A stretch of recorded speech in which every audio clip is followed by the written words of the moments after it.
প্রস্তাব করে ভাসিয়ে দিবে বা হচ্ছে তাহাজ্জুদ পড়ে নাম উচ্চারণ করতে হবে, এগুলো হলো যে আমাদের কাছে মনে হচ্ছে যে ওই ওবায়দুল কাদেররা মনে হয় আবার ফিরে আসছে, মুরাদরা মনে হয় আবার ফিরে আসছে। তো এই ধরনের রোল তো প্লে করা উচিত না। আমাদের মনে হয় যে রাজনৈতিক প্রেক্ষাপটে বিএনপি যে ধরনের অসংলগ্ন, বিএনপি কিছু নেতা যে ধরনের অসংলগ্ন বক্তব্য দিতেছে এবং জুলাই গণঅভ্যুত্থানকে যেভাবে অবমাননা করতেছে, এটা যদি বিএনপির শীর্ষ নেতৃত্বের তরফ থেকে যদি এটা হয়ে থাকে, এটা জাতির জন্য একটা অশনি সংকেত। আমরা মনে করি যে বিএনপিতে আওয়ামী লীগের অনেক কীট বিদ্যমান, আওয়ামী লীগের অনেক কীট বিদ্যমান, যে কীটগুলো দিয়ে আওয়ামী লীগ গত 16 বছর ধরে তারা বিএনপিকেও নিয়ন্ত্রণ করছে।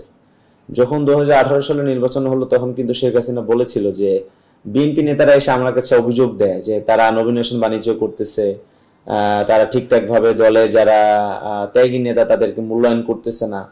এবং অর্থাৎ শেখ হাসিনার কাছে ওই সময় ফ্যাসিবাদী আমলে বিএনপি নেতারা গিয়ে তারা অভিযোগ দিত, অর্থাৎ শেখ হাসিনা কিন্তু ইন্টারনালি বিএনপিকে সে নিয়ন্ত্রণ করেছে। কোন লোকগুলোকে দিয়ে তিনি বিএনপিকে তখন কন্ট্রোল করছে, এটা কিন্তু এখন দৃশ্যমান যে বিএনপির মধ্যে আসলে আওয়ামী লীগের একটা বেল্ট আছে, যে বেল্টটার বিরুদ্ধে আসলে বিএনপি কিছু করতে পারেন। তারা অনেক প্রভাবশালী এবং তারা মুখে যা খুশি তাই বলেন, এবং তাদের যে সভা সমাবেশ সেখানে কিন্তু জয় বাংলা স্লোগান হয়। আমরা কদিন আগে দেখতে পেলাম যে একটা বিএনপির একটা নেতা তিনি হায় রে হায় শেখ মুজিব, হায় রে হায় বাঙালি, বাঙালি বাঙালি বলে মুজিববাদের বন্দনা করতে করতে এত বন্দনা করছে যে একসময় তার ওই সভার মধ্যে জয় বাংলা জয় বঙ্গবন্ধু স্লোগানে দিয়ে দেওয়া হয়েছে। এটার বিরুদ্ধে কিন্তু আসলে বিএনপি কোন ধরনের পদক্ষেপ গ্রহণ করেনি। তো এই ধরনের একটা দল কি কোনো দল হইতে পারে? এটা তো পার্টি কোনো স্ট্যান্ড না।